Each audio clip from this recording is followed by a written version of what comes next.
Gosh, I'm trying to hold it in right now. The support's been overwhelming. Tickets for Nashville this week are nearly sold out. We are calling this the Bryson effect. I mean, with how much support we have out here, and it's just the start, that's a testament to what Live Golf is and what the Crushers are doing, what our team's doing, and what we're trying to do for Nashville and places all across the globe. So super excited for the future of Live.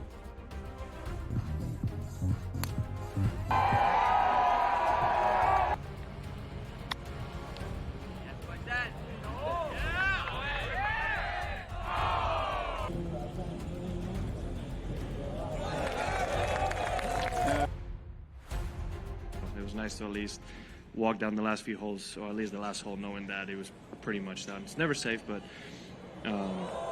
very proud of everybody, and of course Tiro. I mean, what a week to get his first win in a few years and win by 6 in an absolutely dominant performance the way he did. It was absolutely incredible, so I couldn't be happier for him.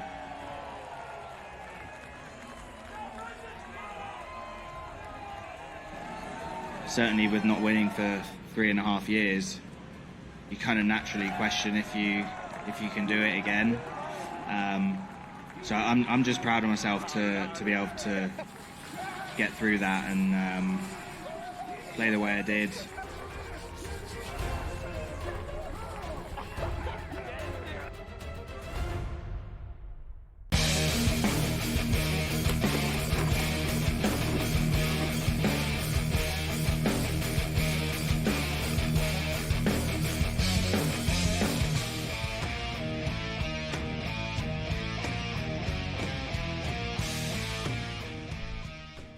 Uruguay 1, USA 0.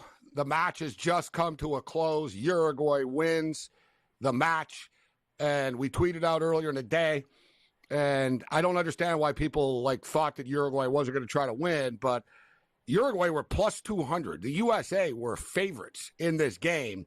Now, it swung before the match as people saw, oh, by the way, Uruguay aren't going to rest everybody, which I told people they're not, because I saw their coach say a couple of days ago that they're not. And they didn't win the group yet. They had to win the game tonight to officially win the group, or get a draw at least, right? So they ended up closing at plus 150, but Uruguay hits plus 200 on the game, plus 200 on to get a clean sheet. Unbelievable stuff right there. And we didn't get in on this baseball game. And it's pretty crazy because when it was 6-4, I said, you know what? Should get in on the Brewers here at plus 320. They come back, they take a lead. Then we said, hey, look, the Rockies are plus 290. Then they tied the game because we were so preoccupied with the soccer. But today, anyone that tailed our picks today cashed in large.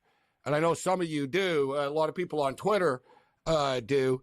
But I've been keeping track, and we'll bring George Kurtz in. And I didn't want to, I wasn't going to tweet it out, Kurtz. I didn't want to, give the no-hitter, curse jinx to myself.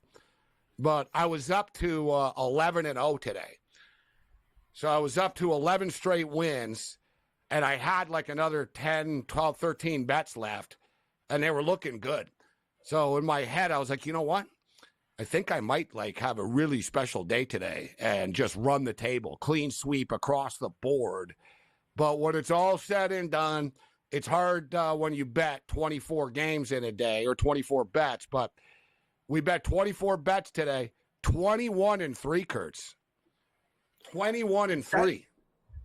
I don't think I've ever had that good a day. I've had some nice days. I don't know about 21-3 days. This brings me to the question, though. All right, you said you didn't want to tweet it out because you didn't want to jinx yourself. Do you do certain things while watching the games? Do you do certain things when things are going well? I mean, you won't change where you're sitting. You won't get up. No. Are you that kind of superstitious? No, I don't. I really don't have any superstitions, to believe it or not, during games. I really don't. The only thing is to recognize when you are hot, to sort of increase the units a bit and realize, and then also recognize when the bubble burst, right? And and that to be honest with you, that's what I was so scared of. I was like, man, because I bet in these chunks, George. I bet in waves. So each soccer game I'll have 6, 7, 8, 9 bets on them, and if it goes badly, it can go badly. Like there was a game the other day last week. I went like 1-5 or 1-6 in it or something. Like it was a CFL game. It did not work out well for me, but I sort of attack like a game that I like a lot. Soccer's a little different.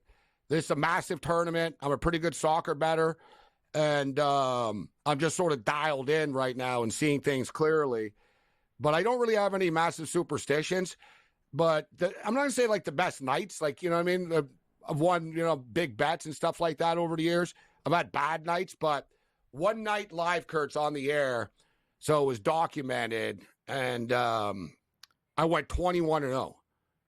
I had a night where I went 21-0 betting. And, of course, like any gambler, I was mad after that I didn't win more money. I wasn't even happy. I was like, I'll never go 21-0 again, and I'll never forget the night either. And it wasn't like rocket science. Like, it was basically 21 bets on 5 football games type thing. 4 games. It was like I remember it was a Wednesday night. It was like college football, MAC conference. It was like Central Michigan versus Western Michigan, Ball State versus someone. I think there was 3 games in a row. And each game, I took the over in the first half, the over in the game, the side, the total, a teaser. Like each game I had 6, 7, 8 bets on, and every single one of them won 21-0. So today's not bad though, 21-3. Oh, I could live with 21-3. I'd be quite all right with 21-3 or 21-4. I think the best night I ever had was actually working with you when Cam, we covered the Super Bowl, New England, the Rams back in the day, and all my props. I think I went 18-3 or 18-4. That was my best time. New England and the Rams Super Bowl. Why did you have all the unders? You were like the only one in the world. Because we were doing the show, I figured, all right, I was going to make a whole slew of bets, and we all, I think most of us thought it was going to be a lower scoring game. I was making weird prop bets that I had. I'll just put money on this. I mean, an interception for Jared Goff. He just threw one up a Hail Mary at the end of the half. I got that. It was like, you got to be. Or I think it was at the end of the game. I even won that, and I had no right to win that. It was just one of those nights where everything was clicking in. That's what happens when if you're really hot, you win on these plays that you would never win on. Like, you know what I mean? Like that's. You got to be lucky to be good to be lucky, right, and all that. So I'm looking now, because the whole thing was I was sort of hitting refresh. It was like a slot machine. I had so many bets, George, on this game, right? They were racking up, sort of like getting paid off. And I'm looking right now. It seems like I've been paid off for everything, and I'm hitting refresh here. And it's pretty good. I can't complain. I did a lot better than what my expectation and goal was sort of today, but like I was going like a dime a game too. So I'm betting like 1,000 a game, right? So it was good. Like we rolled today. I didn't win $20,000 or anything like that. I won like honestly my bets, like full disclosure, they were like I sort of bet like the same amount on a lot of things, like 500, 500, 500, 250, 250, 250, 150, 150, 250, 150, like sort of steady. Like I'm not betting like $2,000 a game, but I'm attacking it pretty aggressively. Because these tournaments, Kurtz, here it started today. These were the bets: 200, 125, 200. 100, 200, 150, 150, 150, 150, 125, 100, 150, 100, 100, 150, 150, 125, 100, 100, 100, 250, 225, 250. So I'm just sort of like throwing these, 200s, 250s at the board. Yeah, I'm just sort of attacking, but thinking after, I'm like, man, I should just put like 2, or parlay them. But I should say, too, what's nice, Kurtz, is I probably hit like 4 or 5 bets today, like at plus 260s and stuff. Like I hit a parlay at plus 260. I just hit the clean sheet at plus 200. I just hit another one at plus Uruguay were plus 200. So I hit a plus 260, a plus 200, a plus 200, another plus 150. So there was like some underdogs in here too, and not very juicy. I laid like a minus 172 or something for one of the totals, but for the most part, it was pretty plus money-ish. But which now means I'm absolutely doomed tomorrow, Kurtz. See, that's the gambler attitude. That's the gambler attitude. Yeah. You have a great day, we're screwed tomorrow. You know, It's sort of like handicappers. Like people will see a handicapper and they'll be like, "Oh, this guy's won 16 straight bets. I'm going to buy his picks tomorrow." It's like, no, you should probably buy in when he's losing, right? Yeah. Like there's sort of this, yeah, like mathematically, you know what I mean? Like the law of averages catch up to everybody. But how did you do with baseball today? Since your palate is a smaller one. Well, that will depend on how this game ends here. Right now, I'm 3-1, but I'm on the Brewers, so we'll see. I had Houston cashed that, lost on. I had Washington over the Mets. I think that was a underdog, by the way. I want credit for that. I think it was close though going at the game. Had the over in that game though. Extra innings is a wonderful thing. I always complain about extra innings, but hey, when they scored 19 runs in extra innings to give me my over, love it. Thank you very much here. And I'll have the over in this game and Milwaukee, so I need Milwaukee to figure out this win to have a good night. Yeah, you know what's funny? Like, speaking of luck and betting and stuff like that, it's not in my head or anything. Like, I lose in shootouts all the time in hockey or overtime. Like, especially in a regular season, even in the playoffs, for the most part, I lost. I went to the Canuck game; they lost in overtime. I was there. They always overtime. I always lose, but I don't mind the extra innings. Like, I haven't had bad luck with it.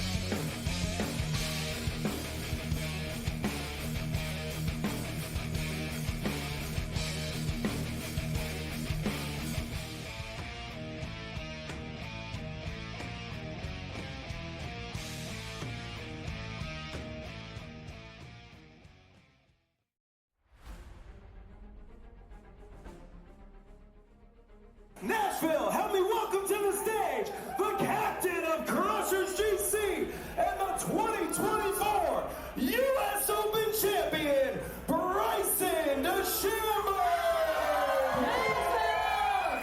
Gosh, I'm trying to hold it in right now. The support's been overwhelming. Tickets for Nashville this week are nearly sold out. We are calling this the Bryson effect. I mean, with how much support we have out here, and it's just the start, that's a testament to what Live Golf is and what the Crushers are doing, what our team's doing, and what we're trying to do for Nashville and places all across the globe. So super excited for the future of Live.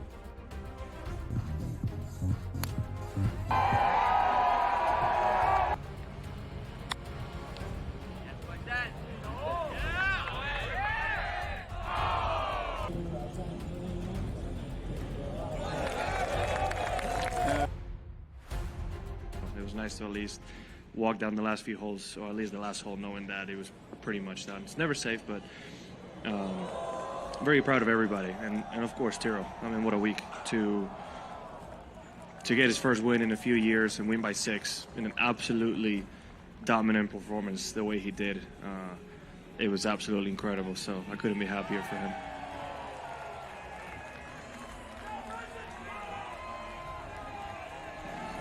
Certainly with not winning for 3.5 years, you kind of naturally question if you can do it again.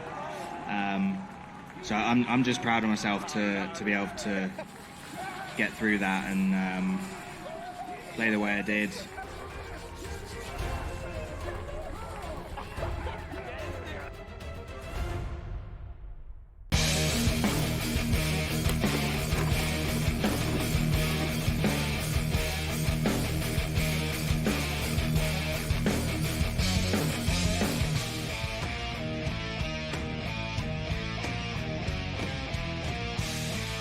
This is SportsRage. I am Gabriel Morency, and it pits the players, the hustlers, the people that bust them, and everybody else in between, including George Kurtz.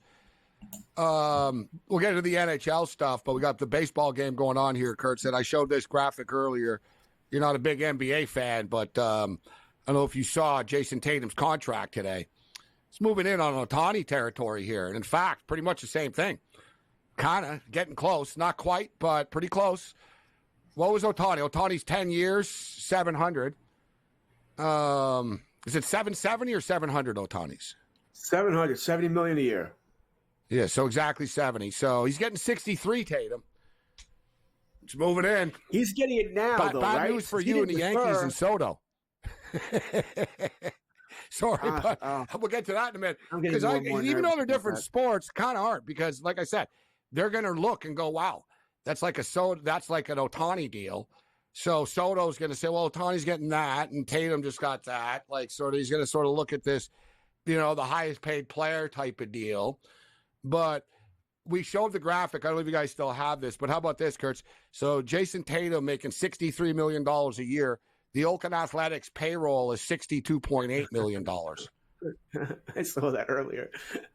That's amazing. That's what are you going to say? It's Oakland. Whatever they're going to do, they're going to do. I think, by the way, accountants will tell you that Tatum's deal is actually worth more money than Ohtani's because it's not deferred, since he's getting the money here. So it's actually a better deal than Ohtani's as far as AAV. But as far as AAV is concerned, Ohtani also, though, he deferred it, but he also pulled a real quick one on the state of California by doing this. So much so they want to change the law.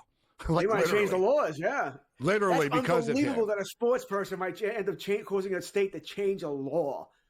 Yeah, because they're not getting any money from him. He set it up in Florida. He's not it was a whole slick operation. I'm not even making any money. I'm making $2 million a year. Sure, take it. Whatever you want.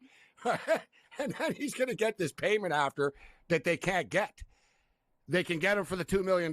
Very creative, very creative accounting. I guess when you're that good on him. Put it this way, George, you had a better accountant than interpreter. But yes. Seriously, because it was pretty slick for them to say, listen, if you don't take the money now, you're going to save all this money, from the state of California.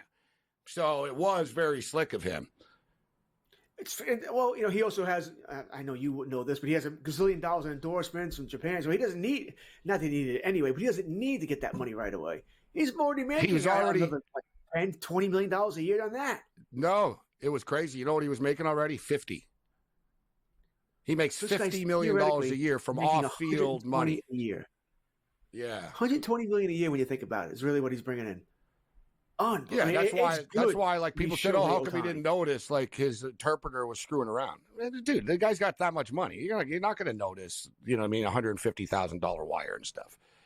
He wouldn't be on top of that. $5. He was to us it's like $5, $20, $25 to us. I probably wouldn't pay attention to it either on a credit card statement. $25, what do I care? If you're Ohtani, what are you sitting in the dugout and you look at your bank account and you're going to be able to notice, there's 286,200,000 and you know what I mean? He ain't looking at that. All right. Come on. How many of us look at that? I mean, and we're not gazillionaires. How many of us are looking at a credit card statement or our bank statement? How many of us even do our checkbooks? I and do, plus, he trusted the guy, so he doesn't know the guy's siphoning off $150K here. That's the whole thing too. He didn't take $3 million at once. He did it $150K here, $200K at a time, right? He was, he wasn't once because he would have got caught then. So he racked it up. He did it 30 times for $100K type of thing. I think once he went bold for $300K. And his account and the bank. How didn't they notice this? I question them more than Ohtani because I think Ohtani was probably oblivious. But how does other people who work for him not notice that? Shouldn't they have caught this? We talked about it, but as stupid as it is, Creative Arts Agency, an agency as powerful as they were, trusted that the interpreter was telling the truth. And literally and figuratively, the interpreter knew that Ohtani's English was that bad that he was not directing the truth. He told them in front of Ohtani, bro. Yeah, he told them. Ohtani's sitting in an office with him, and he said, Shohei doesn't like these meetings and won't come anymore. I will come and handle everything from now on. Ohtani's sitting right beside him, so they think that, well, okay. It's a bad TV movie. It's a bad TV movie. He told them in English, and Ohtani's just sitting there, doesn't know. The buddy just told him, yeah, I'm going to come from now on, not him. You know what I mean? It's the plot of a bad TV show. It's really what it really is. It's like Three's Company. It's a misunderstanding.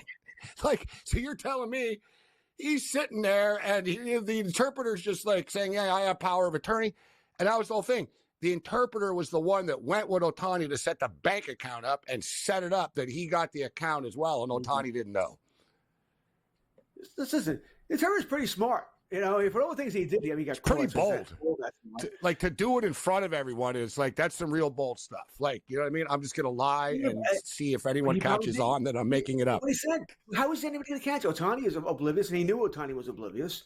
You know, I wouldn't be surprised if Ohtani's there, not even paying attention anyway. He's just there, but not listening. He's sitting on his phone looking at something. Right. That's what I'm picturing there. You know, that sort of thing. So it's unbelievable. I'll tell you one thing. It's nice to have that kind of money where it's not going to bother him. He lost a good friend, you know, and I imagine trust is going to be an issue. But I'll bet you nothing's changed for him. I bet you he's not paying more attention to his money now. I don't think that's going to make him maybe for a little bit. No, it's more. Give him a year, he won't care again. What was it, $3 million in the end? Yeah, what's that to him? Like the whole, like, you know what I'm saying? Like, this guy's going to jail too for a while for this too. It's like, he's getting charged with a lot. He's cooperating, but charged with a lot. So there's the talk about Ohtani and the home run derby. I don't know if he's going to be in it. I hope so. He said last week he wants to do it. Now he basically said it's up to the Los Angeles Dodgers and the training staff, which, you know, that's going to mean, like, we don't do this. Mookie Betts is already out. Normally I'd be like, no, do it. Don't worry about it. But Betts is already injured, bro. Like, just take the week off. You know what I mean?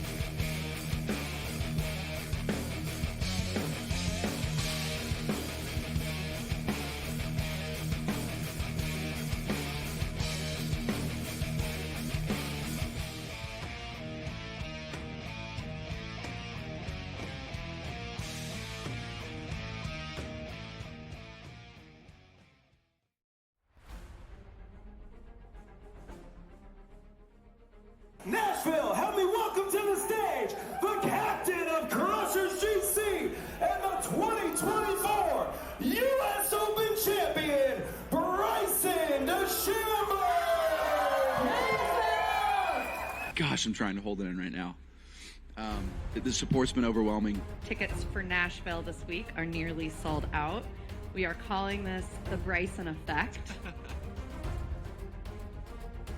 I mean, with how much support we have out here, and it's just the start, that's a testament to what Live Golf is and what the Crushers are doing, what our team's doing, and what we're trying to do for Nashville and places all across the globe. So super excited for the future of Live.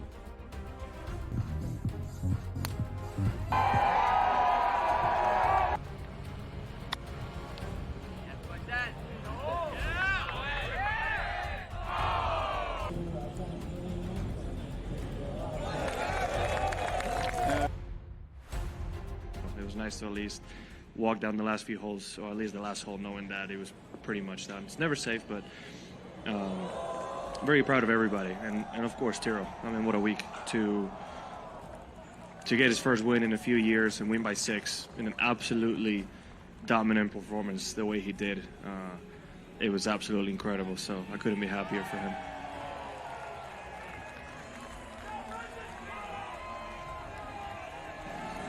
Certainly with not winning for 3.5 years, you kind of naturally question if you can do it again. So I'm just proud of myself to be able to get through that and play the way I did.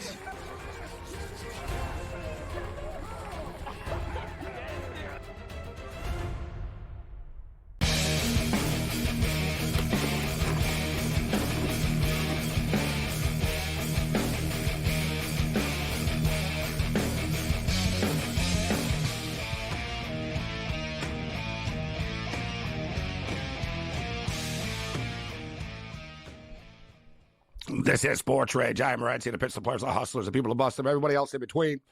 We've got George Kurtz in the house with us right now.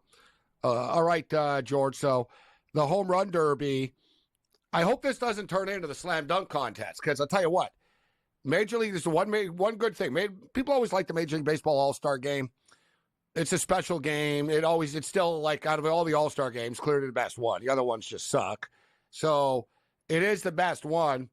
But the home run derby's really come on over the last couple of years. It's been very entertaining. A lot of people have watched it. It's a hot ticket. The tickets are more expensive for the derby than the game the next day even. And it's surpassed the NBA slam dunk competition used to be the marquee sort of skills competition in sport. You know, Michael Jordan, Vince Carter, Dominique Wilkins, Dr. J, you know, big time players, star players dunking. And now the modern NBA players won't do it. They don't want to lose. And they have like no name players and no one cares. And now the 3-point contest is actually more popular. But the home run derby's become very, very popular.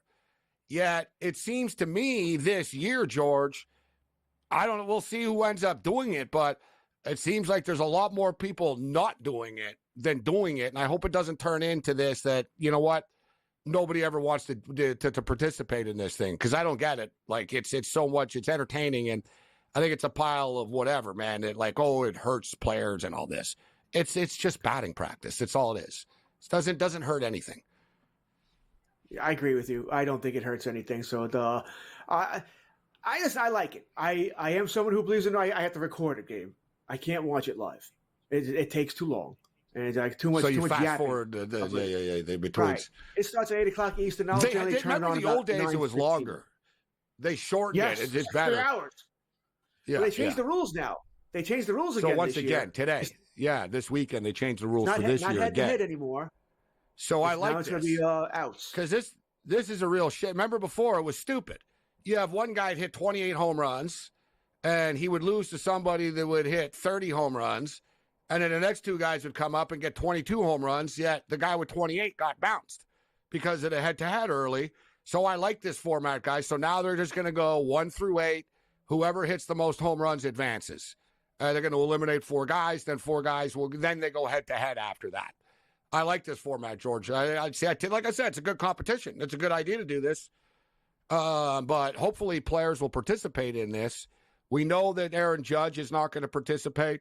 Yordan Alvarez is not going to participate.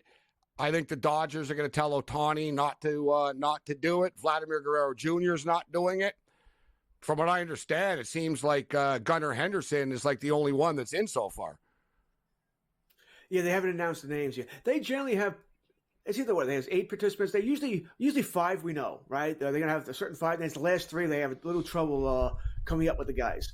All right, so maybe that'll happen. The same thing here. I just realized I'm probably not going to be able to watch the home run derby. I'll be on a cruise, and the sports bar on the cruise, they advertise it, man. But usually they don't get much, and I'll be up and down the Eastern Seaboard. Look at there, you. So I may not be able to going on watch a cruise. Where are you going on a cruise to? Leaving a week from today, next Monday. We're going to the Caribbean. So Grand Turk, Amber Cove, and Half Moon Cay. This is like our 3rd or 4th cruise. My family enjoys it. My whole family's going. I'm going. Obviously, my wife, the kids, my brother, his kids, his son. For a week-long cruise? My nephew. It's a week? 8 nights. It's a week. I'm going to try and get some sun. Yeah, living large. Well, how can't you? You're out on a deck, huh? I've never been on a cruise. I've been on like sort of party boats and stuff. I had a good time in New York. It's pretty cool. They go around like the city and the Statue of Liberty. Yeah, but that. There's like a party and stuff. They're like cranking cruises. music, and there's a bar. You know what I mean? Like people are getting pretty blasted. And it's funny. I went on the one that was known as like the party one, and it lived up to it. People were going really hard on this. So let me tell you. But eight days on a boat on one thing. You do stop, though, and you get off, I guess. You got to stop. Do you get off at places? Yeah, the 3 islands I told you about, Grand Turk, Half Moon Cay, Amber Cove. You get off, you go, there's beautiful beaches. You can go inland if you want. You can go swim with the dolphins and all that sort of stuff. Go kayaking, go, on the, what do you call those things? Jet skis and stuff like that. And we'll They have do a all of casino that. on the cruise? You got a casino? Yes, they do. Yes, Oh, they do. you got it all. Mr. Morency. And the best thing is my wife's friend is going. My wife will be with the friend. I can go with the casino with my brother and my nephew. What do they have, a sports book on it? They have a sports book at the casino? Or is it just casino games? Usually no, but I haven't gone in 6 years, so I don't know if they upgrade. I didn't even think about that. Usually no, though. I wonder. I'm not a cruise expert.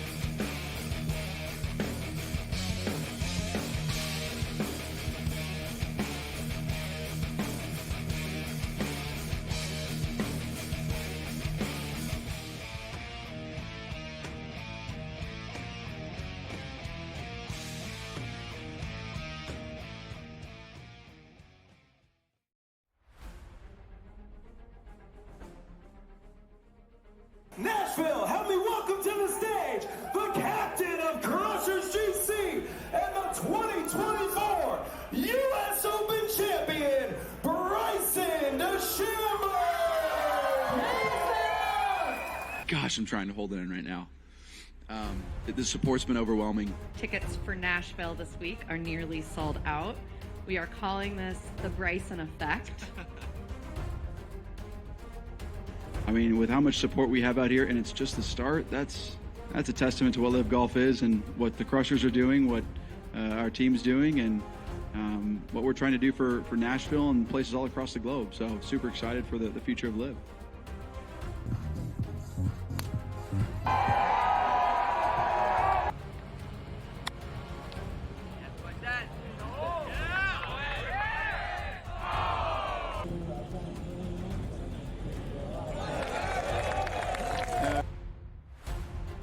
It was nice to at least walk down the last few holes, or at least the last hole, knowing that it was pretty much done. It's never safe, but very proud of everybody, and of course Tiro. I mean, what a week to get his first win in a few years and win by 6 in an absolutely dominant performance the way he did. It was absolutely incredible, so I couldn't be happier for him.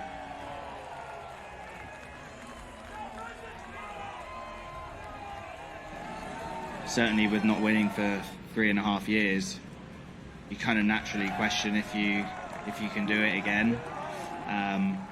So I'm just proud of myself to be able to get through that and play the way I did.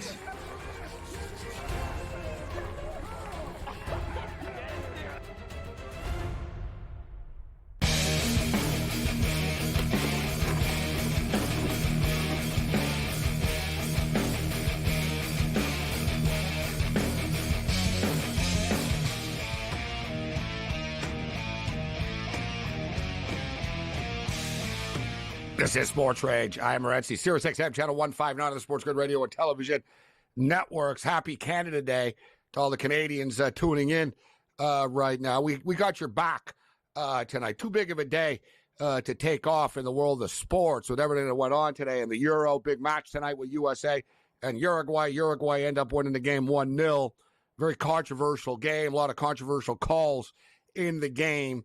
And truth be told, it's, you know what, it's too little too late, to be honest, and very similar to Canada, right? And listen, Canada did better. They got out of their group. We'll see what they do against Venezuela later in the week, but, you know, moral victories aren't good enough at this stage, right, for the U.S. soccer program or the Canadian soccer program. It's one thing to be in these tournaments and say, oh, you know, we played well, we hung around, but, you know, it's a disappointment. But ironically enough, they probably played their best game tonight against Uruguay, even though they lost. But to be honest, the committee and stuff kind of set the U.S. up for success, right? By making Uruguay and the U.S. the last game, they were giving the U.S. an opportunity, saying, hey, look, right, you get Panama, you get Bolivia, go and get your points so you don't need the win against Uruguay. They didn't. And it was a big advantage. Like if the U.S. would have played Uruguay in game 1, they would have been screwed in game 1 right away. So it did make a difference for them. And then Uruguay stepped up tonight and actually competed. But we thought and we knew that they would. Colorado Rockies win the baseball game, George. Final score? Yeah. Final score is 8-7. So it is what it is. Wild. Milwaukee didn't get the runner home, right? The ghost runner, they didn't get him in. Colorado did. They would have scored a lot more than 8, by the way, if they needed more than one run. They had bases loaded, so it was all over but the crying here. Can't win them all. Get back at it tomorrow. Would you bunt the person over to third base? They never do. It depends. Not automatically. We discussed this yesterday. I think it was Drew Martin and I. Analytics will tell you that bunting is a bad idea. That you have a better chance of scoring runs or multiple runs if you do not bunt. But it depends on who's batting. Listen, if I have Aaron Judge up, no, I'm not bunting Aaron Judge. He can't bunt. What's the Aaron Judge? No, bunt? obviously. But if I have some scrub up, then yes, I'm bunting. By the way, I wouldn't. If it's Louis Urias, I wouldn't, of course. Urias is good with the bat. He can pull. If it's a left-hander, he can pull the ball probably, and then he may get a base hit out of it. So it all to me, David, depends on who's at the plate. And I would say too, it's on the situation. listen, they pay players. You get a runner on second. You figure one of these three jackasses can get a hit for us, right? Right. That's what that's what they're thinking. But like, a game like this, you're in, it's July 1st. You're in Coors Field. I'm not saying the Brewers should do it, but if it's September 14th and you're in a pennant race and you're playing a 3-2 game, right, against a really good relief pitcher or something like that, then yes, I think it comes into play, right? And it depends on the team. Like, you know what I mean? If you don't have like big, like the Dodgers wouldn't do it. The Yankees aren't doing it. But if you're the Kansas City Royals or you're the Mariners and it's a big game, September 28th or something, I would do it, Kurtz. It depends. I mean, you bring up a good point about the relief pitcher. Are we talking, is God on the mound there? Well, then you might want to bunt them over. You're probably not going to get that hit you're talking about. It depends on who's at the plate. There's so much that goes into it. As whether but I would they do it or hate not. giving the out up nowadays. The modern analytics guys. Huge they thing. hate doing it. They don't like doing it. The old school managers are like, yeah, give the up out, like first pitch, like, yeah, you bunt them over, jackass. You're bunting them over, like the old days. It would also depend on me, by the way, who's up after the guy bunts. And once again, if you got Giancarlo Stanton up, I don't know if I love that. He strikes out all the time. Sure, he might hit a 2-run bomb, but that would be a home run anyway, with no matter where the guy is. So I don't think he'd be a great guy to get a productive out of. So that's another situation where I probably would not bunt. And another thing is, players don't know how to bunt. For the most part, they don't practice it anymore. They don't know how to do it. Like, in the Japanese All-Star game, George, they have a home run derby, but they also have a bunting contest. Bunting, I love that contest. Cool. And you see, though, it's not just bunting. Like, they have to hit spots. There's targets in the infield. Yes. It's wicked. Took, like, right, all right, bunt it down the third baseline and make it stop exactly on this target. And they do. Bing. All right, bunt it here, bunt it here, bunt it here. It's really cool. I wish, I like the home run derby, but I wish they would have other contests as well. And that's one I would love to see. I would love to see a pitching contest where they got hit targets, like the accuracy shooting in hockey. They don't want to do it because it'd be like, I know we're going to throw our arm out. But what would be great? The outfielder challenge. We're throwing balls in from the outfield to home plate. Who's got the best arm in the league? You know what I mean? That would be cool.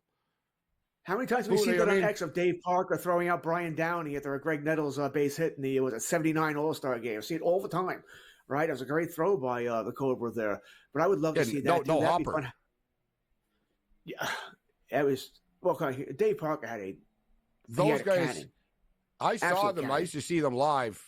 It was Dave Parker was in the same division of the Expos, and Ellis Valentine also had a cannon in right field. And they used to have competitions in batting practice. Like the old days was different. They didn't care about hurting their arm. So, like, they used to go head to head. Like, they'd go back and let's have fun, and the fans would be watching. And they would literally throw the ball from the warning track to home plate and throw strikes, George. Like, the ball wouldn't bounce. Like a strike, like it would be a strike over home plate from the outfield, bro, from the wall and warning track. No hoppers. Boom. Just God, I mean, it's a lost art. We don't have too many. We have some outfielders. I mean, Suzuki used to have a gun out there. Was it Jose Guillen had a rocket for an arm for a player, but he had a rocket for an arm. This De La Cruz kid throws the ball like super hard.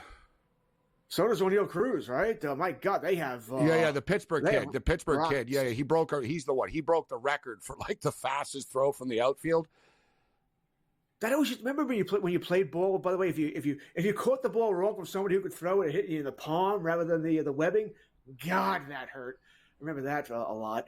But the Cruz has a freaking rocket there. Makes you wonder if he ever thought about pitching. I'm sure he did. Maybe he's wild as all hell. But he's got a rocket for an arm there. It's fun to see that. Sean Dunston back in the day, he had a gun from shortstop. I like that sort of stuff. The guys who have rockets for arms. A guy that had one of the strongest arms, too, like ever, was Vladimir Guerrero with the Expos. He was another one where he was like Dave Parker, Valentine, like, except he wasn't as accurate as those guys. Like, those guys were accurate. Like, they would throw it, like, no hop, right to home plate, and, like, it would be a little strike. Like I said, look up that play that George talked about in the All-Star game. You know what's funny about that All-Star game, too? Like, all you need to know is watching the highlight, at first base, it's Pete Rose. And look how fired up Reggie he is. Jackson's on first base too. It's a weird sight. Look how fired up he is at the play for an All-Star game. He's the like whole dugout. They have shots of the dugout. He turns around he's like, this is the World Series champions and stuff. For like it mattered. Like those All-Star games mattered, bro, in the 80s and stuff. That was intense stuff. Because there was no interleague play. It was different, guys. Remember, for people tuning in, we didn't see there was no interleague play. Like I saw Reggie Jackson once in my life at the All-Star game in 1982. He was on the Angels at the time. And I was like, well, there's Reggie Jackson in front of me. I've never seen him before. You know what I mean? Now you see everyone. It was different back then because the only time you got to see teams you never saw were Saturday afternoon baseball, Monday night baseball. That's it. You had the Saturday or your afternoon local broadcasts. So you saw your local teams, right? And even then, in the old days, the other league. Maybe the Yankees were better. Like the Expos in the 70s, there was 2 games on a week. There was a Tuesday night game locally, and there was the Saturday sort of weekend game. And in fact, they used to alternate. 1 week it would be the Blue Jays, 1 week it would be the Expos on Saturday, national television. It was the old days, right? The old TV networks and stuff. Every game wasn't on TV in the old days. Even the Red Sox. I used to get a lot of Red Sox games as a kid, but even they only had 3-4 games on a week. It wasn't every game. Nesson didn't exist. Nope.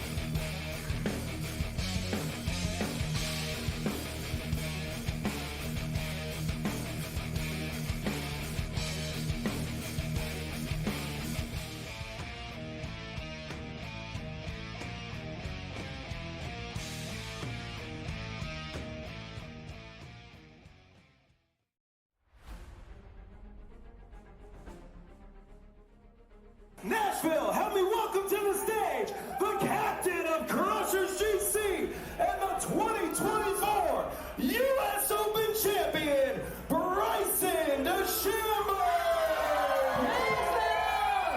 Gosh, I'm trying to hold it in right now. The support's been overwhelming. Tickets for Nashville this week are nearly sold out. We are calling this the Bryson effect. I mean, with how much support we have out here, and it's just the start, that's a testament to what Live Golf is and what the Crushers are doing, what our team's doing, and what we're trying to do for Nashville and places all across the globe. So super excited for the future of Live.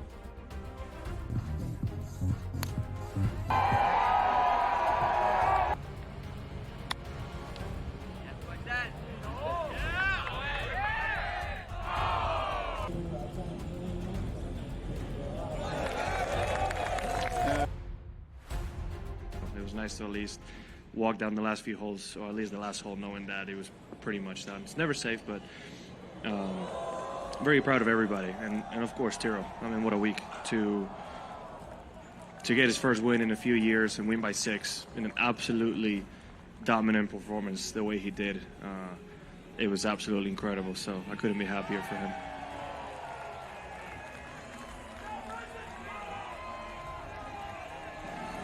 Certainly with not winning for 3.5 years, you kind of naturally question if you can do it again.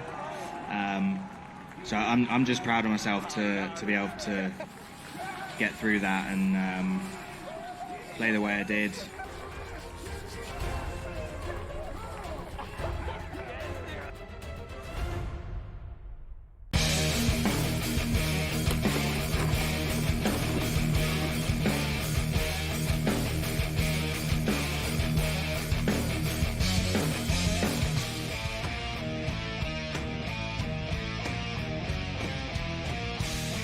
This is SportsRage. Let's roll.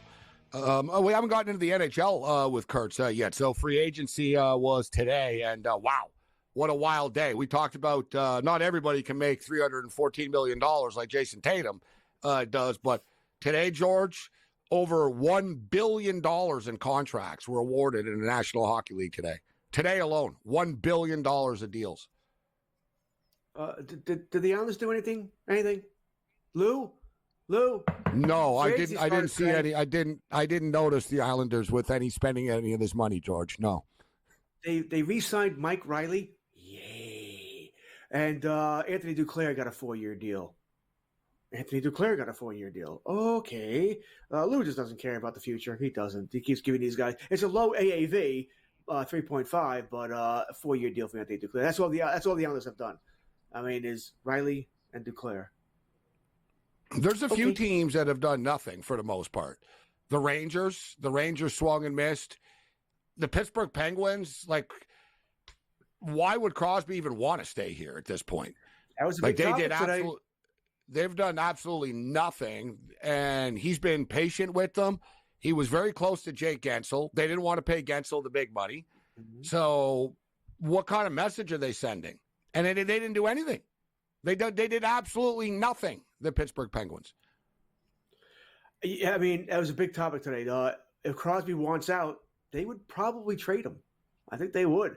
And I don't know if he wants out, by the way. I don't think anybody knows that. Maybe he wants to play his entire career there. But if he wants to win, it's not going to be Pittsburgh. Not. I mean, they might make the playoffs. Pittsburgh, Washington, the Islanders, Philadelphia are all sort of in that mosh pit there of wild card teams. I think Carolina, although they've suffered some losses here, Carolina, the Rangers, and Devils are the top 3 teams in that division. But I do wonder what's going to happen here. If Sid sort of is just fed up. Because you brought the Gensel thing was that bothered them, but they went on a pretty good run without him, right? They almost got in. But if he wants out, I wonder what would happen there. I also wonder this. Who would have the money to be able to afford it? Forget the prospects and the draft picks it would cost, but who would have the money to take on that contract? You're right. It would have to be one of the teams that cheat with the cap. I was just thinking the same thing. Like, oh, what injury can happen? Where's Vegas? Don't worry, Vegas will find a way, George. Right? But or Tampa. But if Crosby, I've always thought, if Crosby was going to play somewhere else, his best friend in the National Hockey League, not on the Penguins. I'm not saying he's not close with Malkin or these guys, or you know what I mean, the Latangs of the world, but like. He's from this, like they're very close. They're from the same part of they're from the same town, etc. Is Nate McKinnon. That's his buddy, which would be pretty scary. But I'm just telling you right now, Kurt, that's who I think he'd be like, I want to play with Nate. Right? I think that's where it would go. That would be absolutely wild. And he would only go to a team that has a chance to win, and they do, yes, right? Yeah. It just... If the Avs, you know what I mean? And the Avs could make some room and bring Crosby in. It makes a lot of sense, George. That'd be fun. That would be fun to see him go there. I mean, my God, that would be fun here. I said, I wonder what's going to happen there. Same thing, I wonder what's going to happen with Malkin and Letang, by the way. Maybe they'll be on the move too. Yeah, we'll see. But it's been a crazy day. Some of these contracts are like, oh my God. Stevenson got a lot of money, I think, from Seattle here. Even the Gensel deal. I like Jake Gensel. But he's going to get hurt. Gets hurt every year. Stamkos. How do you? He's feel already 30 years old too. So Gensel's interesting. Carolina trades for him.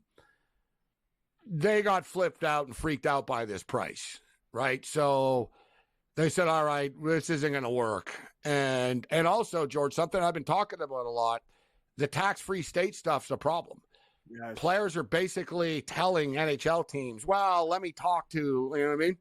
Let me talk to Florida, Tampa, and Vegas, and Dallas, and I'll get back to you after. Like, that's really happening for real. Agents are telling people, well, Tampa's interested, so, you know what I mean? No, we can't even meet with you because, you know what I mean? And they're telling them, exactly, they're telling them, listen, $9 million in Tampa, like the Canucks really wanted Gensel. There was a connection in all this. Dude, $9 million there is like $12 million here. Like they can't, like, you know what I mean? It's just, it doesn't work. It doesn't add up. 3 warm states. They're not playing in somewhere where it's brutally warm cold weather. And, it's not just Canadian cities. Before it'd be Canadian cities, it's like, man, Canadians, it's hard for Canadian teams. Dude, teams don't even want to talk to the Rangers now. They're like, no, I'm going to see let's see what Tampa and Florida and Vegas are doing first. So Tampa, what do you think of that? I agree with you. I think Gensel's really good. I think Tampa kind of overpaid a bit, and I don't really understand why Tampa was disloyal to Stamkos like this. Like, that's for a 4-year deal, Kurtz, like, he didn't, like, I would understand if it was like, listen, he wants an 8-year deal. He didn't. He got a 4-year deal. Look, I don't When I understand. saw that, I'm like, keep at first I thought, Stamkos and what sign happened? Jake Gensel. Like, you know what I mean? When they sent Sergachev away over the weekend, when they traded him and they traded Janot, I'm like, okay, they're clearing money to Stamkos. They're going to keep him. Good for them. Like, I like that. I like players to stay where they've always been. And then when they did, when they signed Gensel, I'm like, well, now you don't have money for Stamkos. What's going on here? And I sort of read it like you. Why? What happened here that we don't know about? Why didn't you want Stamkos? A guy who fits in your organization. He's a Hall of Famer. This made very little sense. Or maybe Stamkos didn't want to be there. Maybe he was just peed off, about what He how was the frustrated by negotiations. the fact that they didn't already sign him, point blank. After everything I that he think what- did, he figured, after everything And I I've don't done for blame you, him, you guys just don't give me like a lifetime sort of I'm here for life type of deal. You know what I mean? I don't think Tampa's is the team anymore, right? They better play. No. It's the top line. It's Point. No, but then, Kucherov, so let and me ask you, Gensel. George.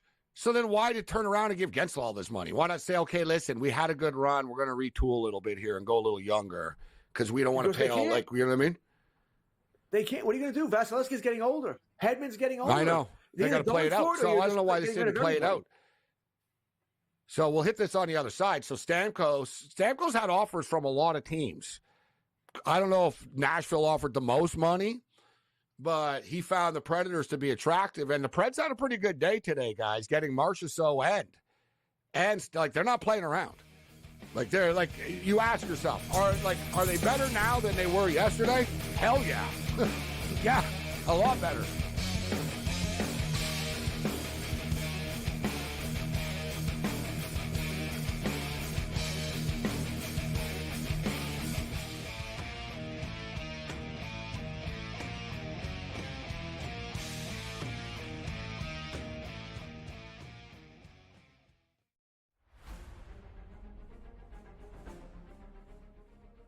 Nashville, help me welcome to the stage the captain of Crushers GC and the 2024 U.S. Open champion, Bryson DeChambeau!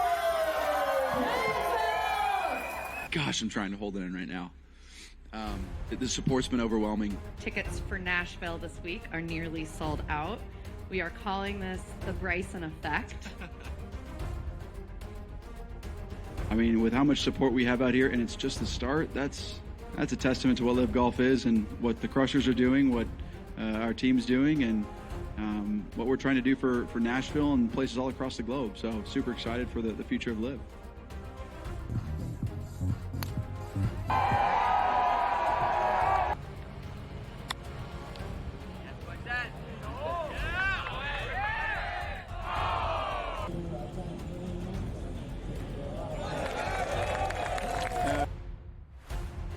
It was nice to at least walk down the last few holes, or at least the last hole, knowing that it was pretty much done. It's never safe, but very proud of everybody, and of course Tiro. I mean, what a week to get his first win in a few years and win by 6 in an absolutely dominant performance the way he did. It was absolutely incredible, so I couldn't be happier for him.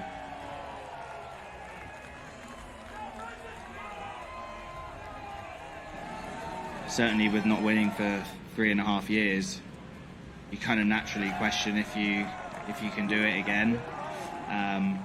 So I'm just proud of myself to be able to get through that and play the way I did.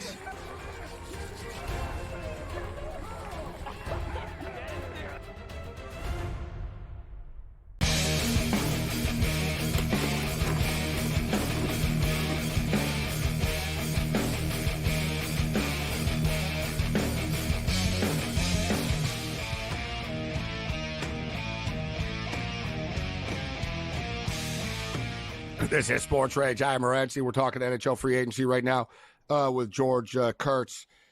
It was a very active day. The Boston Bruins basically raided the Vancouver Canucks roster. They signed Zadorov, the defenseman, and they signed the Elias Lindholm, who was acquired from the Calgary Flames. That's an at overpay. the trade right around the trade deadline. And yeah, that was a strange one too, huh?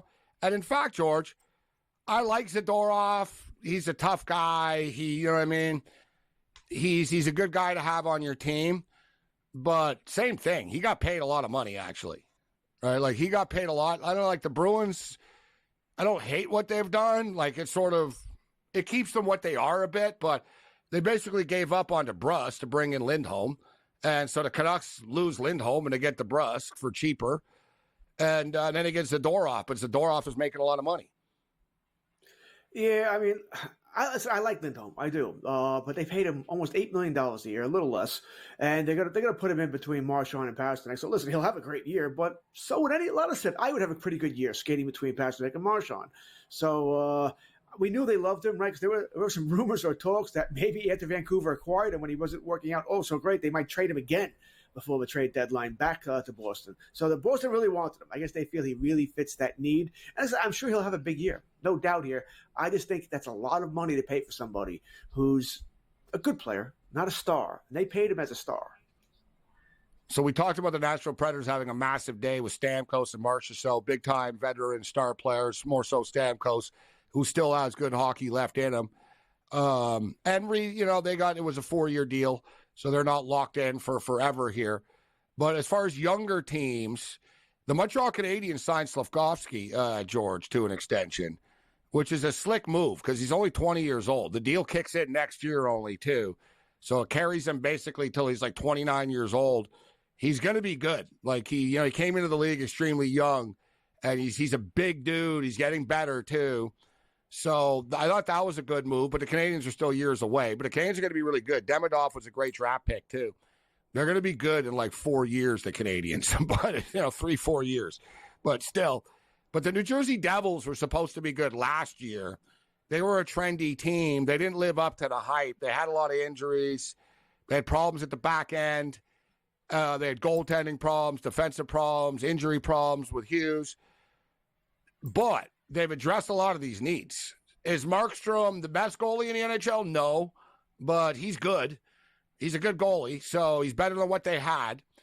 Pesci's a nice signing, George. Dylan is a guy that the Canucks had their eye on from the Winnipeg Jets. Hard not to like what the New Jersey Devils have done in this offseason, and they have a new coach as well. The Devils with that team last year, they were the voodoo doll, right? They had so many injuries between Hischier, Hughes, Timo Meier. Hamilton missed most of the season here. This is a good team. You mentioned Markstrom, and I agree with you. He's not Shesterkin, but he's a good, solid goaltender. Him and Jake Allen is immensely better than what they had last year, right? With Akira Schmidt, and they're going with this goalie and that goalie. Nothing was working out. What Vanacek was their main goalie, so they solved that problem. I love the Devils. I think the Devils. I don't think they're quite there with the Rangers. I would still put the Rangers 1, but I think the Devils are 2 in that division, with Carolina being 3 here. So I like what they've done. And you bring up the Canadiens. I kind of like the Canadiens, Sabres, and Red Wings. And the Red Wings have done nothing. They were re-signed Patrick Kane. A little surprised he's re-signed there for a team that's not going to win the Cup. But I like where they're heading. As Tampa, I think it's coming back down to the pack. I think Boston's coming back down to the pack. Florida is still Florida, and Toronto, well, they'll make the playoffs and lose in the first round. That's what they do. Yeah. So Toronto's Toronto. I like let me ask a question. Were you surprised that Mitch Marner is still a Maple Leaf, that they've done nothing there? And they've done some nice improvements, but that they haven't made the big change we thought they need. No, I'm not. I think, you know what? Tavares only has 1 more year left. Yeah. They're going to be, so this is sort of the last year. I know it sounds crazy, 1 more time with the same guys, but it sort of writes itself on its own. They have a lot of money coming off the books after next year, so they can retool, and they like him. They like Mitch Marner, right? Like point blank. Should. I like Mitch Marner. Should they have, love him on the Islanders? Should they have traded Nylander before instead of signing him? Somebody should have been traded for what they needed. I still don't think. And you can't trade Austin Matthews. He scores 1 million goals. No, you're not trading Austin Matthews. But Nylander or Marner, you can't trade Tavares. He has no value. Nylander or Marner would have been the guy. They did get Tanev. Good signing. Good player. Good move. All right, we'll get George's baseball bets on the other side, and we'll get him out of here.